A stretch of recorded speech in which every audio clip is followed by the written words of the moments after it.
Amém?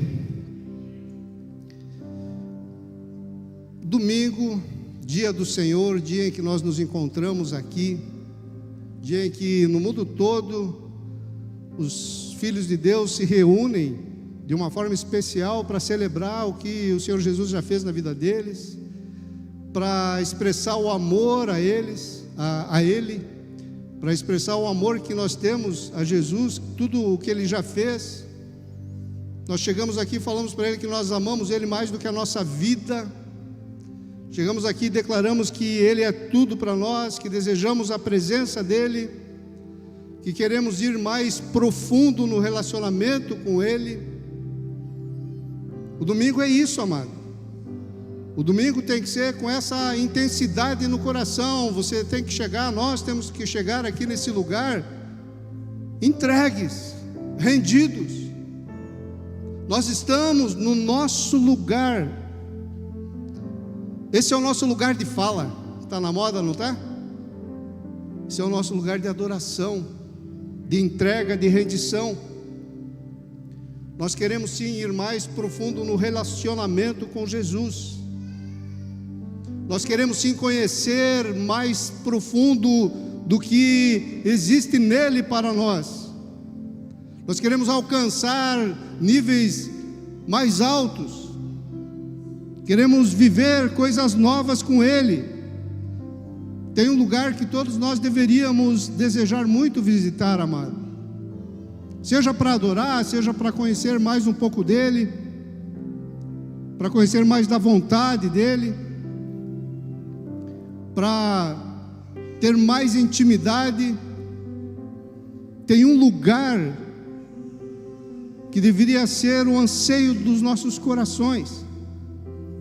Depois que nós somos alcançados pela graça, depois que a salvação de Jesus vem e nos retira das mãos do inimigo, das mãos do diabo, existe um lugar que nós deveríamos todos os dias ansiar por estar, e esse lugar é o trono de Deus. Nós deveríamos ansiar termos acesso ao trono de Deus, lá onde nós vamos ter mais intimidade com Ele, lá onde nós vamos alcançar uma intimidade de verdade, vamos conhecer o coração dEle. Nós precisamos desejar isso agora, amado. Nós precisamos ter isso no nosso coração, esse anseio. A minha oração todos os dias é para que o Senhor Jesus, para que o Espírito Santo gere em mim um anseio maior por estar na presença dEle, um desespero de alma,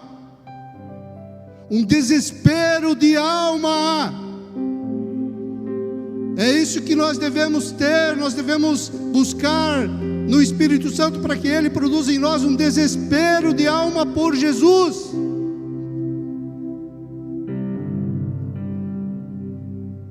Não dá mais para nós vivermos um evangelho barato, um evangelho de religiosidade, amado.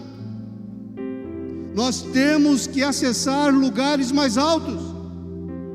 Nós precisamos acessar lugares, porque esses lugares existem. Esses lugares, eles existem e eles são acessáveis a nós. Um nível mais profundo de intimidade com o Senhor. Eu sei que nós somos a noiva, e como diz o pastor Carlos, a intimidade do noivo com a noiva é só depois das bodas. E está certo. O nível mais profundo de intimidade, nós vamos ter depois, nas bodas, com o nosso amado, com o nosso noivo. Mas, amado, eu leio a Bíblia, sabe? Eu estudo a Bíblia me alimenta todos os dias. E eu vejo na Bíblia pessoas como Esther, a rainha Esther, ela desejou ter mais intimidade com o rei Assuero. Eu não sei se só porque ela precisou, mas ela quis, ela desejou ter mais intimidade com o rei, e ela fez de tudo. Ela jejuou, ela orou, ela se preparou, ela se ataviou, para que ela pudesse ter um momento de intimidade com o rei. Oh, e nós temos o nosso rei amado, e sabe, ainda não, a Esther, ela ainda estava viva em carne, sabe, ela não tinha morrido e não tinha ascendido aos céus ainda, e o encontro que ela teve com o rei aponta para o nosso encontro diário que nós podemos ter com o nosso Jesus, com o nosso amado, com o nosso noivo, com o nosso rei. Mas nós precisamos desejar isso, ter mais desespero de alma por isso, querer mais, ir mais profundo, acessar o trono de Deus. Quem quer acessar o trono de Deus?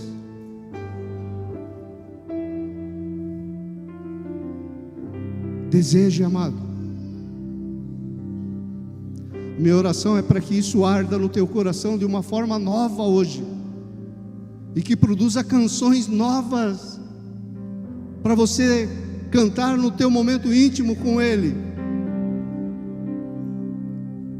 Abra sua Bíblia, Apocalipse capítulo 4.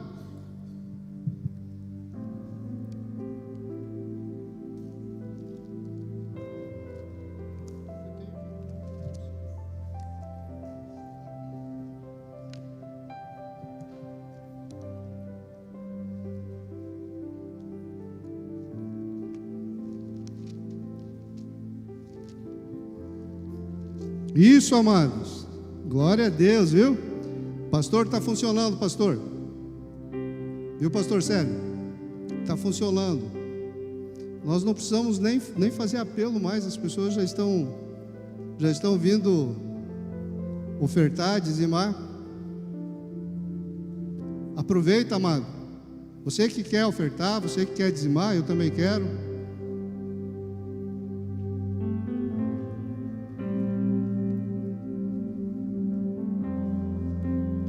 Você que quer ofertar e dizimar, aproveita aí esse momento especial.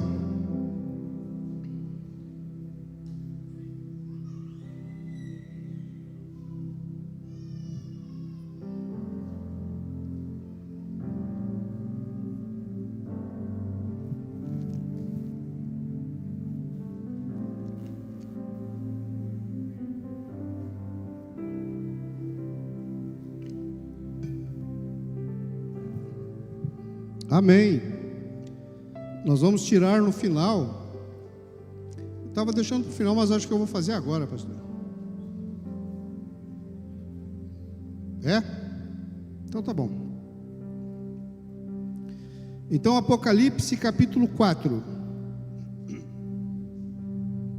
Apocalipse capítulo 4, do versículo 1 ao 4, nós vamos ler, e depois vamos pular para o 8.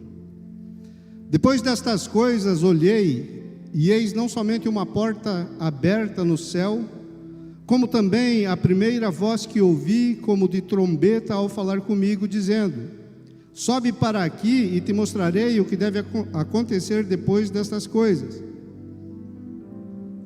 Imediatamente eu me achei em espírito, e eis armado no céu um trono, e no trono alguém sentado. E esse que se acha assentado é semelhante no aspecto à pedra de jaspe e de sardônio, e ao redor do trono há um arco-íris semelhante no aspecto à esmeralda. Ao redor do trono há também 24 tronos, e assentado neles 24 anciãos, vestidos de branco, em cujas cabeças estão coroas de ouro. Pula lá para o 8. E os 4 seres viventes, tendo cada um deles respectivamente 6 asas, estão cheios de olhos ao redor e por dentro, não tem descanso nem de dia nem de noite, proclamando: Santo, Santo, Santo é o Senhor Deus, o Todo-Poderoso, aquele que era, que é e que há de vir.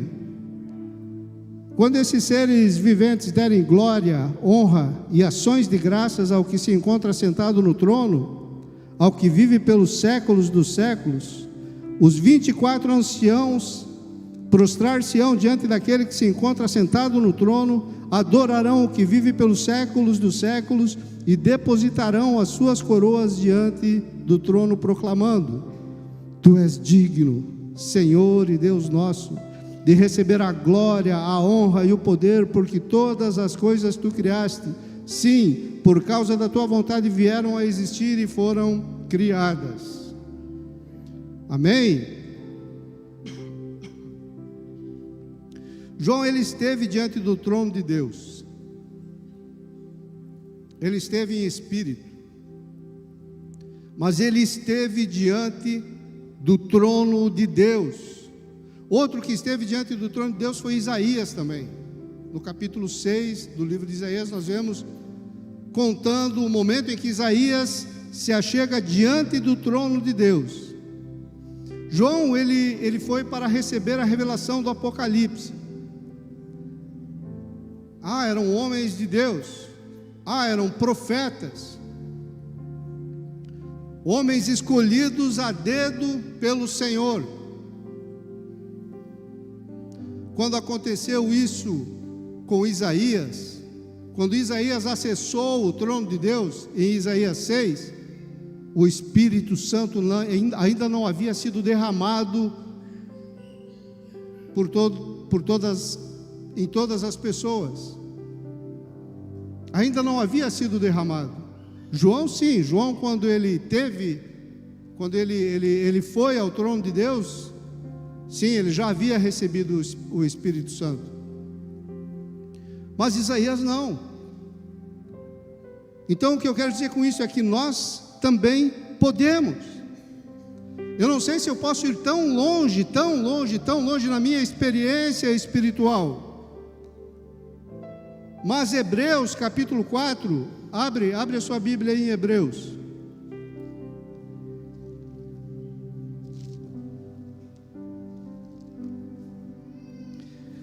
Hebreus capítulo 4, versículo 14. Tendo, pois, a Jesus, o Filho de Deus, como grande sumo sacerdote que penetrou os céus, conservemos firmes a nossa confissão, porque não temos sumo sacerdote que não possa compadecer-se das nossas fraquezas. Antes, foi ele tentado em todas as coisas, a nossa semelhança, mas sem pecado.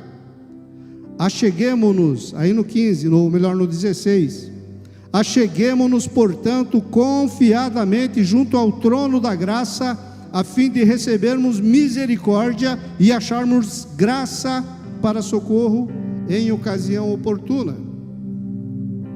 Então eu não sei se eu posso ir tão longe na minha experiência espiritual com Jesus, mas Hebreus está me garantindo que se eu me manter firme na minha confissão de que Jesus é o meu Senhor e é o sumo sacerdote da minha vida, eu posso chegar confiadamente diante do trono da graça para pedir socorro em tempo oportuno. Eu posso, a palavra me garante isso.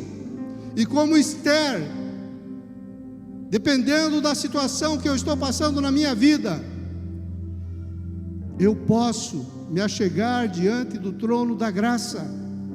Então, amado, o que eu quero é que você pense exatamente como que está a tua vida. O que você faria diante do trono da graça? O que você faria se você tivesse uma experiência como João, como Esther, como Isaías? O que você entregaria ao Senhor? O que você buscaria no Senhor?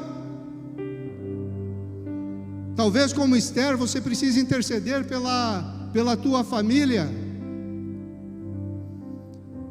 Talvez você precise encontrar um socorro para uma cura que você precisa na sua vida ou na vida da sua família, da sua casa. Talvez você precise de uma revelação como João recebeu. Talvez você precise que o teu chamado seja carimbado como Isaías.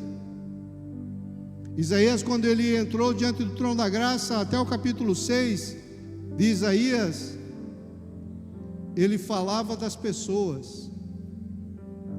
Ele falava que as pessoas eram um povo de lábios impuros.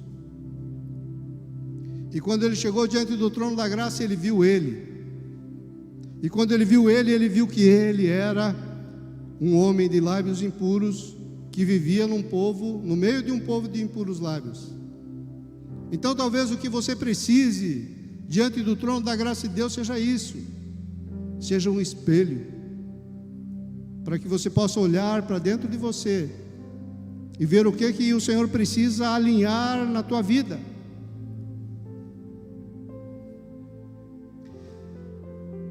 Então, pela fé, amado, eu posso acessar esse trono. E se pela fé eu posso acessar o trono de Deus, por que eu não tenho acessado? Por que a minha vida espiritual é tão rasa? Por que eu não tenho entrado diante do trono da graça com mais assiduidade? Por que eu não exerço esse meu direito que Jesus conquistou para mim na cruz? Nós vamos ver um pouquinho sobre algumas pessoas hoje, dessas aí que acessaram o trono da graça. Vamos ler João 21.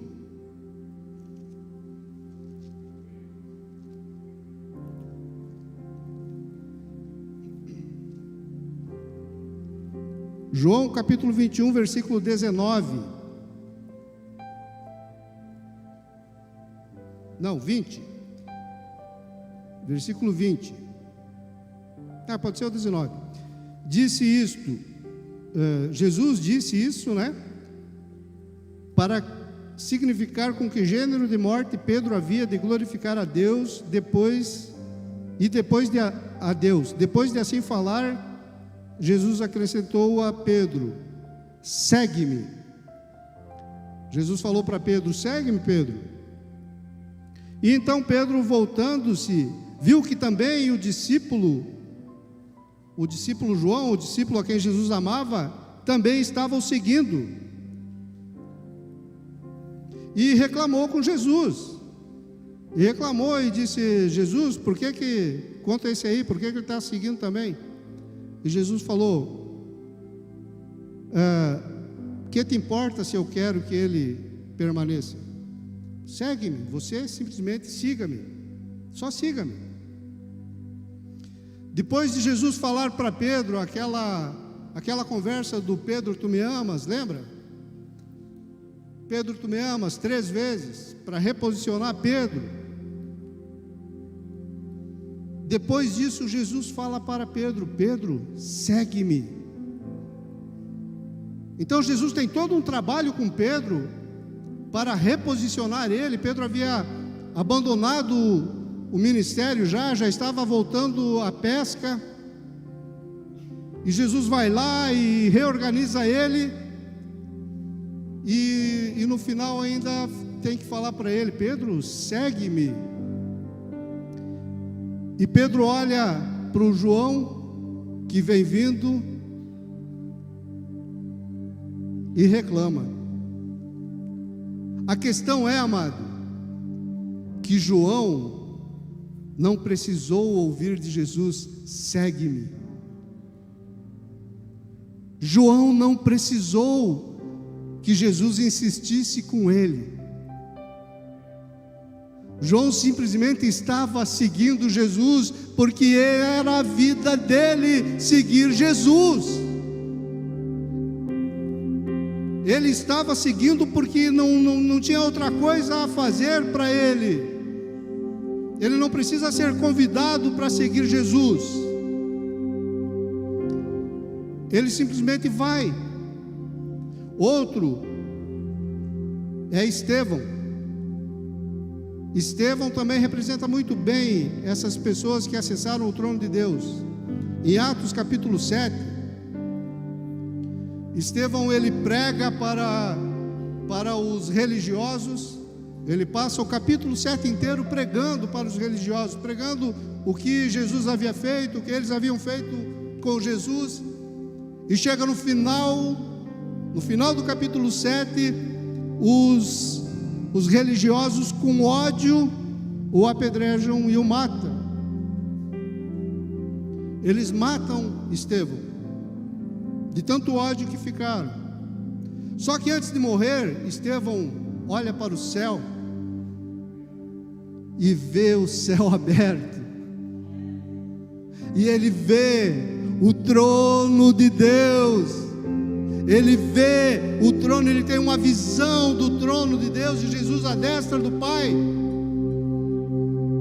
E ele ora nesse momento, olhando diretamente para Jesus, diretamente para o trono de Deus.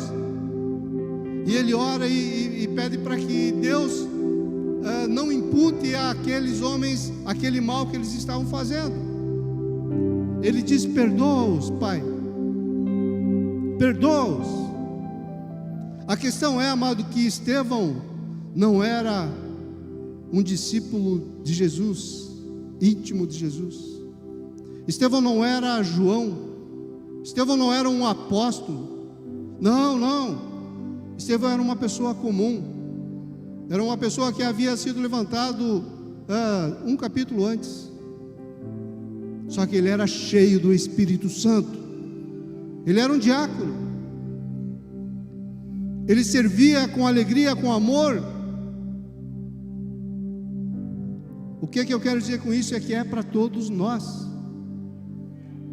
Não tem título. O trono da graça não está aberto para apóstolos, pastores, papas. O trono da graça está aberto para nós, amados, que somos filhos de Deus. Nós temos livre acesso ao trono da graça de Deus. E Estevão e João, eles dois tinham uma coisa muito em comum. O que fez com que eles acessassem o trono da graça de forma tão poderosa? Eles tinham duas coisas em comum, amado. Eles sabiam o preço. Os dois sabiam o preço. João, ele foi o único dos discípulos que ficou até o fim. Jesus passou por toda Jerusalém, sendo surrado, sendo batido, sendo cuspido, sendo humilhado, e João estava ali. Chegou na hora da cruz, na hora de levantar a cruz, todos os outros discípulos sumiram, vazaram, mas João estava ali. Então ele entendeu o acesso ao trono da graça. Por quê? Porque ele entendeu o preço. Ele sabia o preço. E por que ele sabia o preço? Porque ele viu o preço sendo pago. Ele viu o Senhor Jesus pagando o preço. Então é fácil de entender. Jesus comprou e pagou o preço para que nós tivéssemos livre acesso ao trono da graça. Entenda isso, amado. E o Estevão ele não viu, ele não estava lá, ele não viu o preço sendo pago, mas pela oração que ele fez ao ser morto, pela oração, ele orou: Pai, perdoa eles, Pai, perdoa eles. Foi a mesma oração que Jesus fez na cruz. Ele não viu o preço sendo pago, mas ele entendeu o preço. Ele entendeu o que Jesus fez.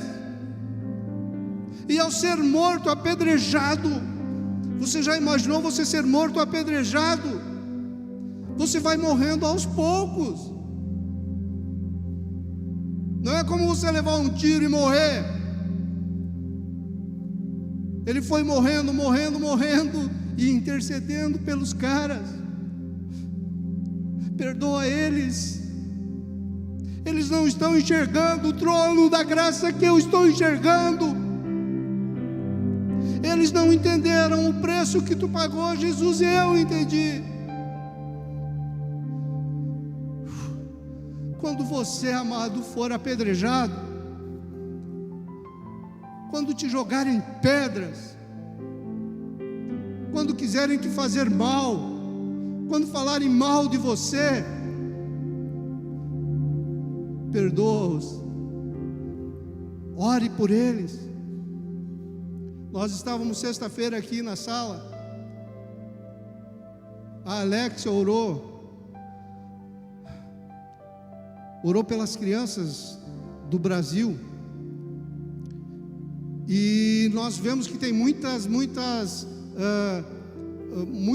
influenciadores que fazem a cabeça das crianças, e Deus nos moveu aqui para orar por esses influenciadores. Ore por eles, amado. Ore por Felipe Neto. Ore para que ele se converta. Não tenha ódio dele, não. Ore para que ele entenda o preço que Jesus pagou na cruz, que foi por ele também. Ore por todos esses que estão fazendo mal, porque eles não sabem, eles não conhecem, eles nem viram o preço sendo pago, e eles nem entenderam o porquê o preço foi pago. Sim, amado, existe um preço. Fale para o irmão aí do teu lado aí, diz: existe um preço. Esse preço, amado, ele não é para salvação, porque se fosse para salvação, nós não seríamos salvos nunca. O preço para salvação só Jesus fez e pronto, e graças a Deus por isso. Agora, para que nós em vida possamos acessar o trono da graça, existe um preço. Atos capítulo 9, os cristãos eram chamados de aqueles do caminho. A Bíblia, a palavra diz que eles eram conhecidos como aqueles que eram os do caminho, a seita dos do caminho. É isso que a palavra fala. Só que o caminho, amado, ele é o propósito. Hoje nós temos que entender esse caminho como o propósito. Tem pessoas que acham que o propósito é o final, né? Tanto se prega do propósito. Eu quero descobrir o propósito. Não, amado, o propósito é o caminho. O propósito está na caminhada.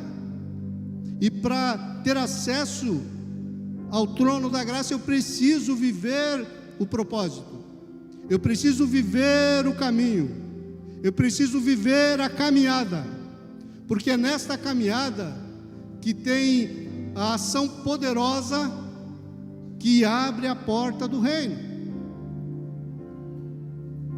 É no caminho.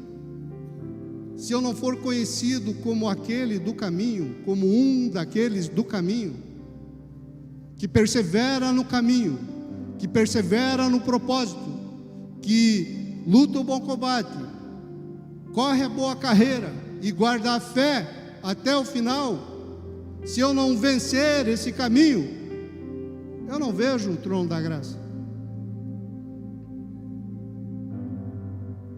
Amém? Agora, o que abre a porta para o trono da graça? Nós lemos lá em Apocalipse que João viu uma porta que dava acesso, uma porta aberta ao trono da graça. Então, o que abre a porta para o trono da graça? O trono de Deus. Repete comigo: renúncias. É isso, amado. Renúncias abrem a porta para o trono de Deus. Renúncias. Uma vida no caminho, uma vida no propósito, é uma vida de renúncias. Todos os dias nós vivemos uma vida de renúncia. O que é que eu preciso renunciar? Eu preciso renunciar o meu ego. Eu preciso renunciar títulos, posses, conhecimento humano. Eu preciso renunciar. Nós passamos a vida toda correndo atrás de sucesso, correndo atrás de títulos, de posses, de conhecimento humano, e passamos nos enchendo disso.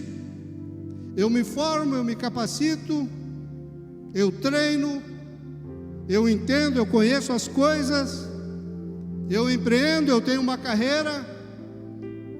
Para quê? Para quê? Eu passo a vida toda, como diz Salomão, correndo atrás do vento. Salomão, ele foi o homem que mais conquistou, que mais sabedoria teve, que mais tesouros teve, riquezas teve, mulheres teve. Ele teve tudo o que o mundo diz que é bom. E ele chega no final da vida dele e ele diz: isso tudo é vaidade e correr atrás do vento. Eu passei a minha vida, ele diz, eu passei a minha vida correndo atrás do vento. Ele não teve um acesso ao trono da graça. Eu falo de mim, amados. Eu falo do Salomão, mas falo de mim também.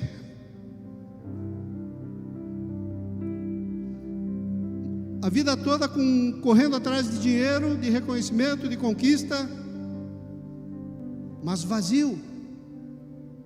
E há um buraco no interior do homem que não é preenchido por nada disso. Somente Deus preenche. Nós estivemos no GPC semana passada, e lá o GPC é assim, foram 33 palestrantes. E no meio desses 33 palestrantes tinha vários que não eram crentes, não eram filhos de Deus, treinadores, coaches. E aí chegou um momento, no final, faltava 2, foi a penúltima ministração, que um tal de Rodrigo, o cara foi palestrar. O cara coach, milhares de seguidores, reconhecido pra caramba, cara famoso, cheio de dinheiro, sucesso, um cara cheio de sucesso. Falaram lá o currículo dele antes dele começar a pregar, deu 5 minutos de currículo. Cara top das galáxias. Aí ele pega o microfone, começa a pregar, e começa a palestrar, e começa a falar, e chega na palavra propósito, 2 minutos depois que ele está falando, menos talvez, ele trava.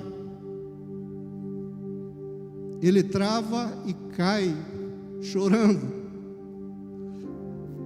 Ele cai chorando porque no meio daquelas 33 ministrações tinham umas 20 que era sobre a palavra de Deus, ou mais, umas 25. E ele cai e desaba. Aquele currículo todo foi lindo de ver, amados. Aquele currículo de 5 minutos caindo, se jogando ao chão e chorando desesperado como uma criança. E ele dizia: eu tenho tudo, eu sempre tive tudo, eu lutei, eu trabalhei, eu sou um vitorioso, eu sou um homem de sucesso, mas era isso aqui que eu passei nesse final de semana que me faltava. Ouvir de Jesus, ouvir dessa pessoa, ouvir desse grande Deus que eu não conhecia. Eu achava que eu tinha tudo, mas eu não tinha nada, ele dizia. E aí o Jackson, ele falava para o Jackson, ele chorava e se abraçava no Jackson e dizia: Jackson, obrigado por me apresentar tudo, porque eu não tinha nada. Nada.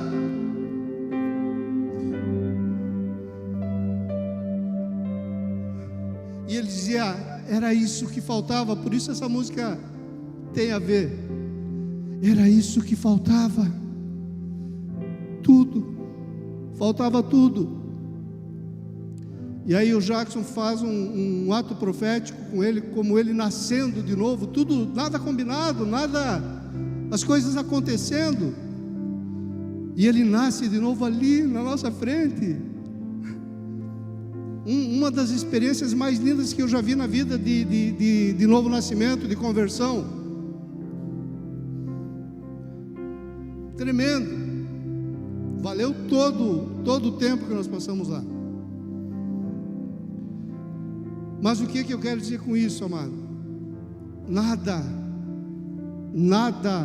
vale mais do que a presença de Deus na nossa vida. Nada. Então eu preciso renunciar o meu ego. Eu preciso. Se eu entendo, se eu quero realmente acessar o trono da graça, eu preciso renunciar o meu ego. Outra coisa que eu preciso renunciar é a minha identidade caída para viver a nova. Para viver a nova identidade que Deus me dá. E isso tem a ver com não entender a identidade em Deus. Isso tem a ver com eu não entender a minha identidade real em Deus. Porque eu chego em Cristo, eu chego em Deus, eu chego na igreja e eu não consigo me encontrar. Eu não consigo me entender. Porque no processo da formação da identidade nós passamos por uns processos que marcam a nossa vida. Desde a pequena infância, nós vamos crescendo e as experiências que nós vamos tendo vão nos marcando, fase por fase.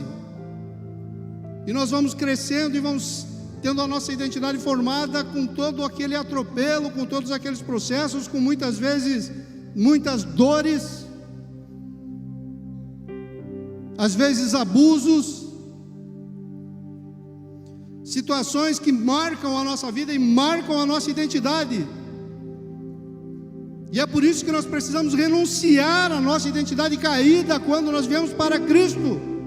Quando nós nascemos de novo, nós devemos renunciar isso, nos livrar, para que possamos acessar lugares mais altos no Senhor. Aquele filho que ele é muito exigido, nós conversávamos ontem, a palavra já estava pronta. Deus já tinha dado a palavra. Nós conversávamos ontem sobre isso. Aqueles filhos que são muito exigidos pelos pais, eles se tornam perfeccionistas. Eles são muito exigidos na formação da sua identidade. Eles são exigidos a tal ponto que quando eles crescem, quando a identidade vai sendo formada, eles vão crescendo com essa identidade dentro deles, de perfeccionistas. E daí se tornam muito exigentes com o marido, com esposa, com filhos, com amigos, e complicam os relacionamentos. Precisa renunciar. Essa não é a sua identidade. A sua identidade é a identidade que Jesus te deu, que Jesus conquistou para você na cruz. Identidade de filho de Deus. Quando Jesus chega, Ele traz a leveza de um Deus que liberta da escravidão da religiosidade. Ele chega e liberta. Você não precisa mais ser um super. Você não precisa mais ser aquela pessoa super poderosa. Porque se você continuar, um dia você vai se achar melhor que Deus. Se você continuar se achando o superpoderoso, que consegue todas as coisas por causa da tua identidade formada desde criança, vai chegar o dia que você vai achar que você é melhor que Deus. E agora, amado, você é filho. Você não é Deus. Você é filho de Deus, mas você não é Deus. Não se cobre como se fosse Deus. Aproveite a tua nova identidade e jogue a velha identidade no lixo. E é interessante, amado, que isso não é entendido durante anos pelas pessoas. Nasce de novo e fica arrastando aquela identidade caída por anos, e sofrendo, e fazendo sofrer.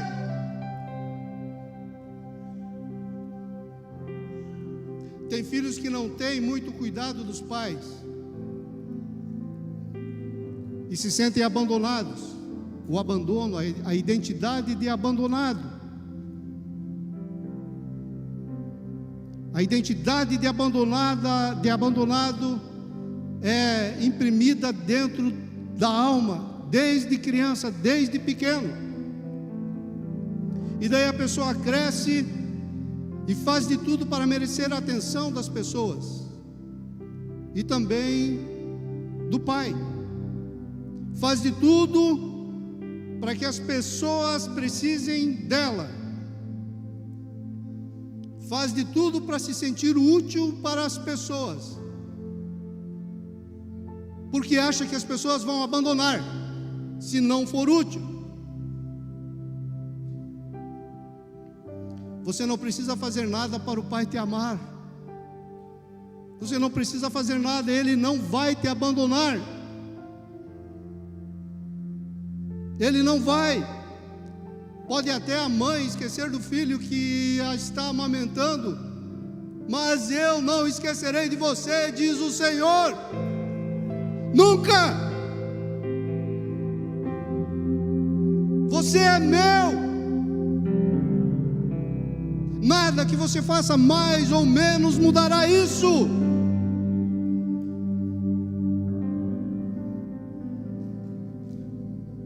Deus ama você a ponto de dar a vida por você.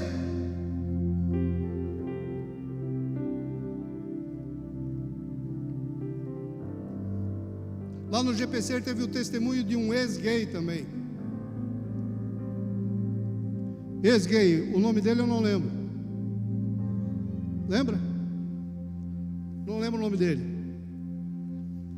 Mas aquele homem, ele era um ex-gay, e quando ele era gay, até que Jesus entrou na vida dele, ele achava que estava com a vida resolvida, que estava tudo certo.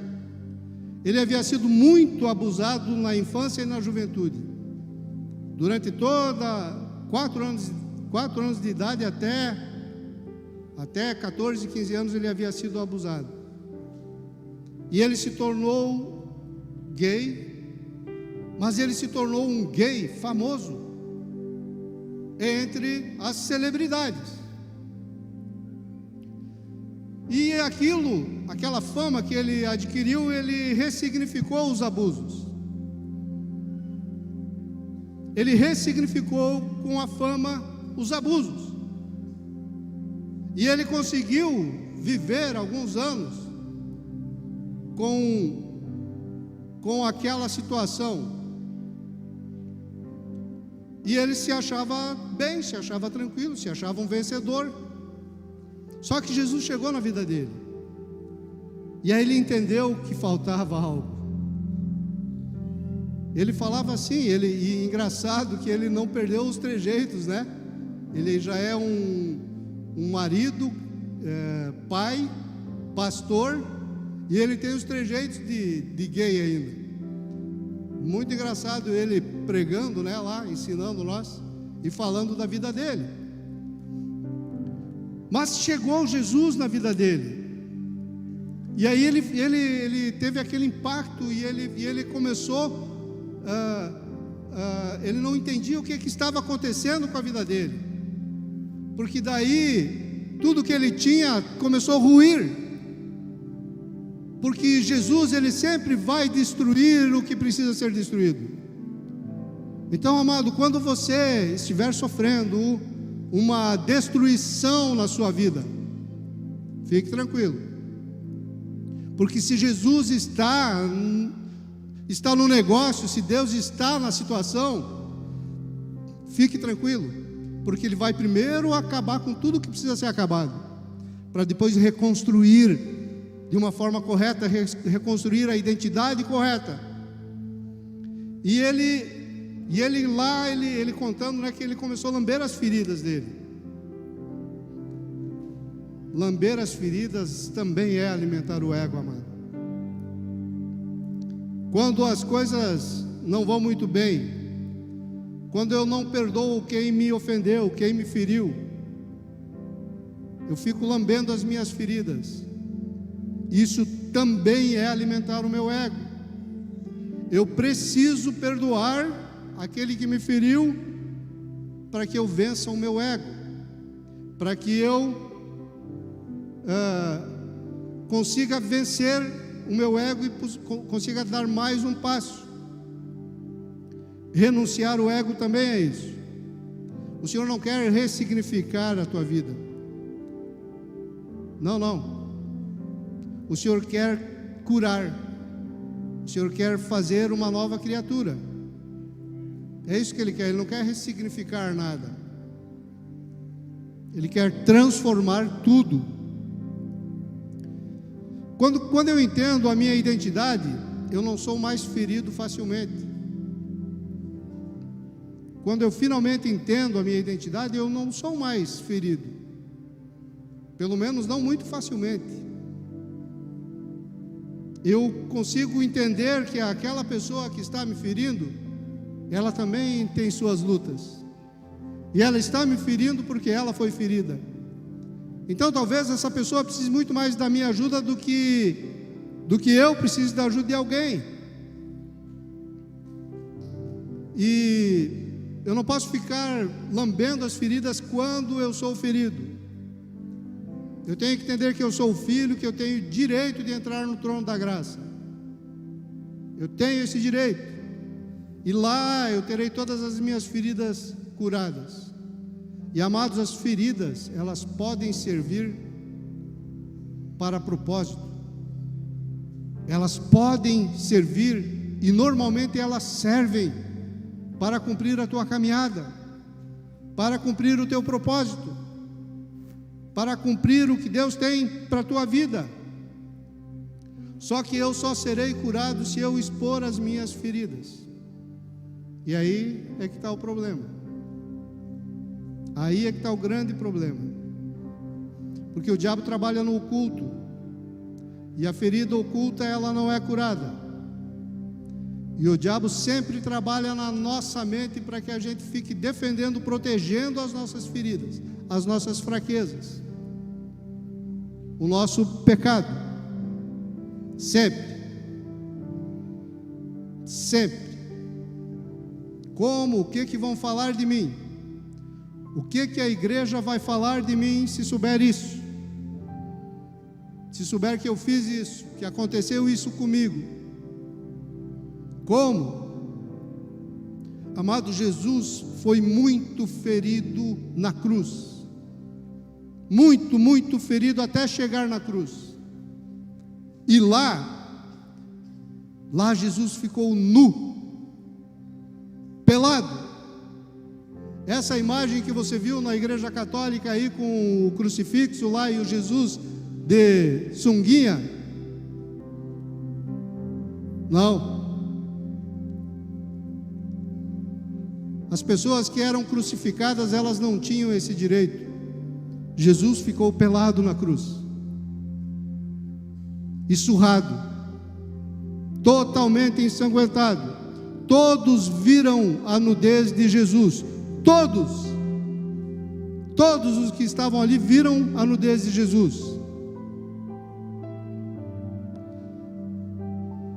E o que? Por que isso? Porque o pecado de todos nós estava sobre ele. Deus precisou ficar nu para que os nossos pecados, para que as nossas feridas fossem curadas. Pelas feridas dele expostas nós fomos curados. A cura só acontece, amado, quando você expõe a ferida. Quando você expõe, quando você traz, você se desnuda, você se desarma. E muitos passam a vida toda escondendo, né? É terrível, amado. A gente faz atendimento, não é, pastor? As pessoas demoram a se abrir, sendo que a cura está ali. É só abrir. É claro que você não vai abrir para todo mundo, é claro que você não vai estar sendo tolo, mas se você precisa de cura, você precisa entender que a cura está em você se despir. A cura está em você mostrar a ferida. E aí o Espírito Santo vem e passa óleo de Gileade na ferida e gera a cura. Confesse pecados, amado. Renuncie à tua identidade caída. Renuncie. A identidade caída, ela não faz mais parte da tua vida. A palavra de Deus diz que você tem um novo nome escrito numa pedrinha branca. E é esse nome que só Jesus, só o Espírito Santo conhece. É essa a identidade que você tem que receber, que você tem que viver, que você tem que desenvolver. Se desnude, encontre alguém confiável. Você precisa, amado, você precisa de cura. Faça isso. Para acessar o trono da graça, eu também vou precisar renunciar não somente do pecado.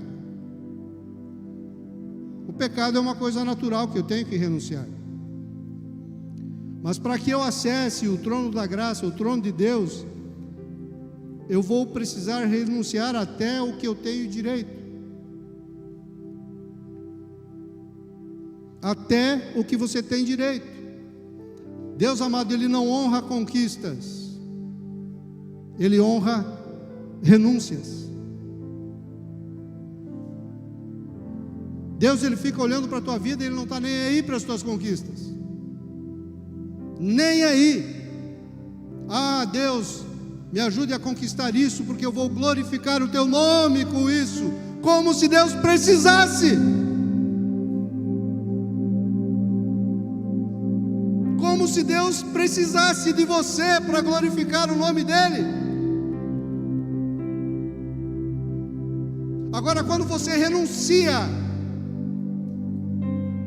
algo que é teu direito, não o pecado. O pecado, amado, o pecado, se você não renunciar o pecado, ele vai trazer consequências para a tua vida. Deus não fica toda hora falando para você: não peque, não peque, não peque. É uma escolha tua. Não existe pecado que não tenha uma paga. O salário do pecado é a morte. Em alguma área, em algum nível, é a morte. Mas a renúncia agrada a Deus. A renúncia principalmente do que eu tenho direito. No reino de Deus nós não somos conhecidos pelo que nós temos, mas pelo que nós deixamos para trás para ter o que nós temos. O que nós deixamos para trás, o que nós renunciamos para ser o que nós somos e para ter o que nós temos. Você, amado, é do tamanho das tuas renúncias. Mais importante do que o que você tem é o que você abriu mão para ter, do que você renunciou mesmo para ter. Para ter visão de reino vale muito mais o negue-se a si mesmo e o pegue a sua cruz e siga-me, do que o que você conquistou para apresentar para o mundo e dizer: foi Deus que me deu.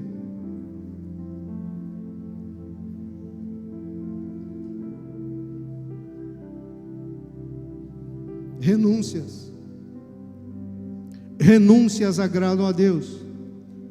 Jesus podia ter chamado Pedro antes daquela pesca maravilhosa, né?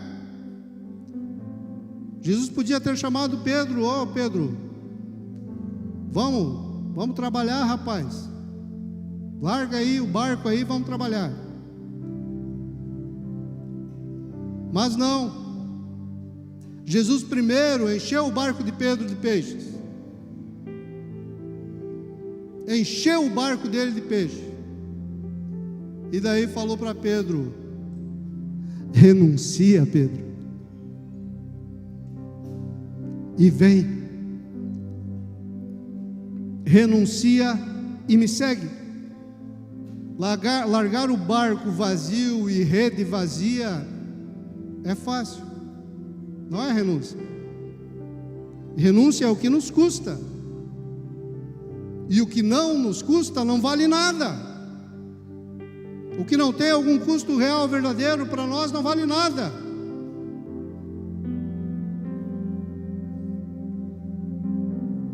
Há muito tempo atrás aconteceu comigo algo parecido com o que aconteceu com Pedro. E assim vamos terminar. Algo parecido, mas diferente de Pedro, eu não entendi. Pedro largou o barquinho cheio de peixe e foi com Jesus. Pedro renunciou o seu direito e foi com Jesus. Eu não dei a resposta certa naquele momento. Aconteceu algo muito violento na minha vida e dentro do meu direito eu tomei uma decisão e falei numa reunião que só mudaria se Deus mandasse um anjo falar comigo. E Deus mandou. E Deus mandou. Eu estava em São Paulo, meio de São Paulo, cidade com quase 20 milhões de habitantes.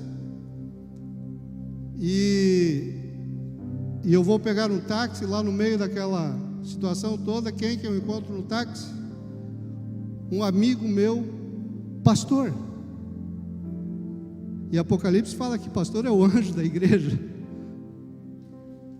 Então eu falei para Deus: Deus, eu até mudo de ideia, mas tem que vir um anjo falar comigo.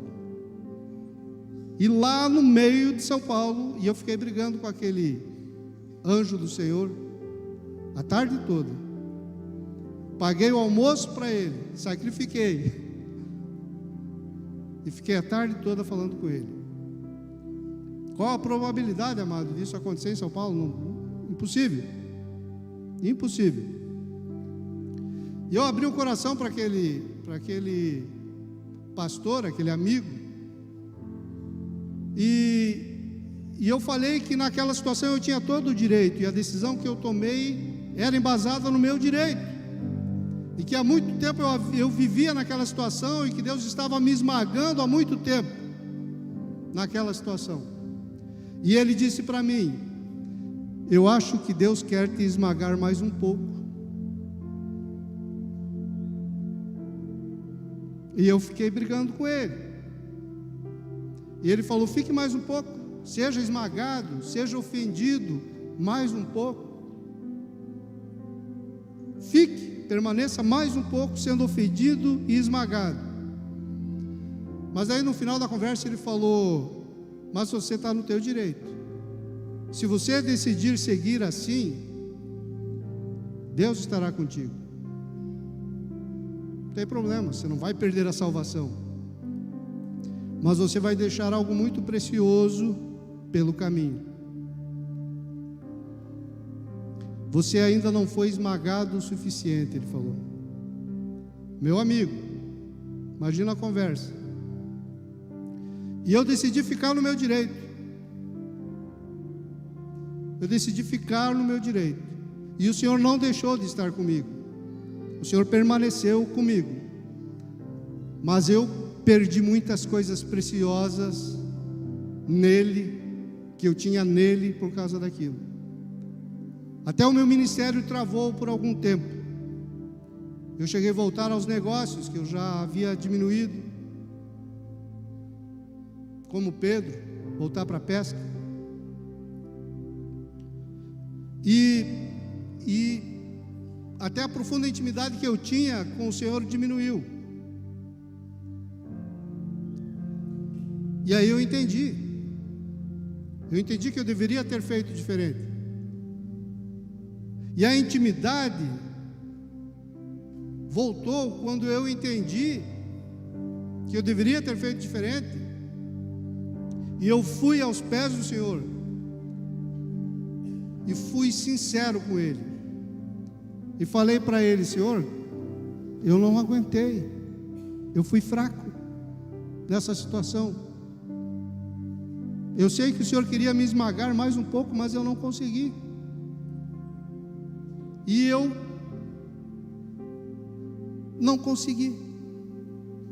Sabe, Deus não tem problema nenhum com isso, amado. Deus não tem problema até com o pecado. Deus não tem problema com o pecado. Deus tem problema com você esconder o pecado, com você não se arrepender quando peca. A palavra diz que todo aquele que diz que não peca está mentindo e faz Deus mentiroso. Então tenha humildade para entregar ao Senhor o teu coração. Filho meu, dá-me o teu coração. Rasgue ele na minha presença, como se você pudesse esconder o que você tem aí dentro. Você não pode, nunca. Você precisa entregar ao Senhor o que é direito dele, porque Ele comprou na cruz. E Ele não comprou só 75% de você, Ele comprou 100%. Enquanto você fica se agarrando na tua identidade caída, antiga, caída, e não se arrepende com humildade dos teus erros, dos teus pecados, das tuas situações em que você desagrada, decepciona, como se pudéssemos decepcionar a Deus. Não podemos, amado. O barco era de Pedro, a rede era de Pedro. Ele foi e ele pescou os peixes. Aqueles peixes eram dele por direito. Ele estava no direito, mas ele renunciou para estar com Ele, para estar com Deus, para estar com Jesus. Muitas vezes na tua vida você precisa renunciar coisas que são direito, para alcançar níveis mais altos com Jesus. Eu passei muitos anos dentro da igreja apegado àquele meu direito, mas sem viver o que o Senhor tinha para mim. Não tem a ver com salvação, amado. Não tem a ver com salvação, mas tem a ver mais. Tem a ver com mais do que salvação. Tem a ver com andar nos passos, no caminho que Jesus preparou para mim. Tem a ver com andar no propósito que Ele tem para a minha vida. E eu só vou andar no que o Senhor tem para mim quando eu renunciar até o que é meu direito, por amor a Ele. Esse Deus, cara, Ele é exigente. Sabia? Ele deu o Filho dele por você. Será que Ele pode ser exigente? Será que o nível de amor de Deus por nós dá direito a Ele ser exigente conosco? Quando eu entendi, eu me arrependi, eu entreguei ao Senhor todo aquele sentimento. Eu entreguei a coroa do direito aos pés de Cristo. Era uma coroa que eu tinha na minha cabeça, o meu direito. A teologia diz para mim que eu tenho direito. A lei diz para mim que eu tenho direito.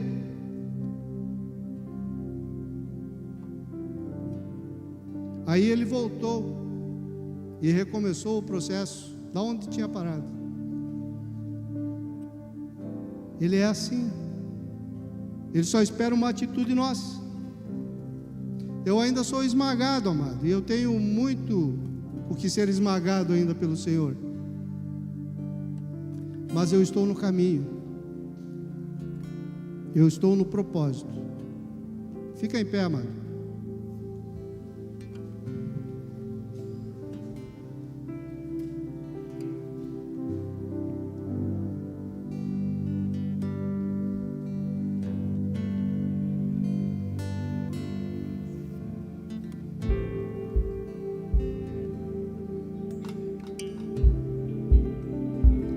O João ele ficou até o final. Ele renunciou o direito, isso para os jovens, ó jovens. João renunciou o direito de ele ter uma vida tranquila, uma vida que aos olhos do mundo seria uma vida normal. Ele renunciou. Vocês não são normal não, cara. Uma coisa que vocês não são é normal. Mas vocês podem acessar o trono da graça. É direito de vocês. Mas é nosso direito também, amados. Porque Deus ele está separando uma noiva para um filho. Mas uma noiva que conhece a sua identidade. Uma noiva que conhece. Ela precisa saber quem ela é e onde ela está caminhando. Ela precisa saber quem é e o caminho, o propósito que foi proposto para ela. Você sabe, amado? Você entende o caminho? Você é um do caminho? Você entende esse caminho, esse propósito que Deus colocou para a tua vida?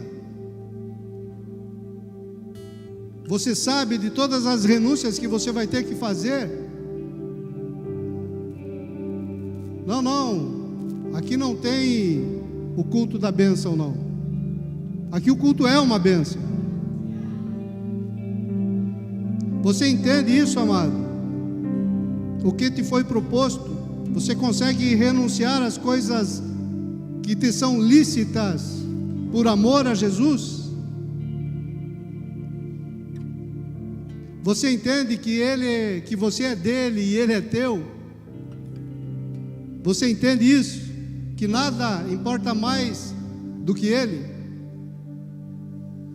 Isso é uma coisa que as pessoas aí fora não entendem, amado. Elas não entendem que nós consideramos Jesus a pessoa mais importante da nossa vida. Mas nós precisamos entender isso. Isso precisa ser base para a nossa vida, para a nossa fé. Isso precisa sustentar a nossa fé. Porque se não sustentar a nossa fé, nós vamos cair, porque nós não vamos renunciar coisas lícitas. E quem não renuncia a coisas lícitas por amor a Jesus, não renuncia a pecado. Pode até lutar contra o pecado, mas não renuncia ao pecado sempre. Então você precisa entender, amado, que renunciar é o que abre a porta, o acesso ao trono da graça, ao trono de Deus.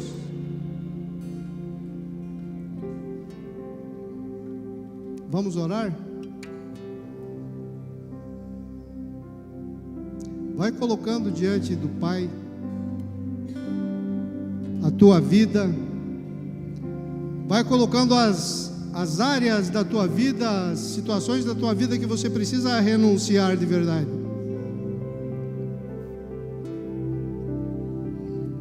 Coisas ilícitas e até coisas lícitas. Do pecado você deve correr, amado, mas do teu direito, por amor a Jesus, às vezes Ele vai pedir para você: renuncia, me segue, me segue.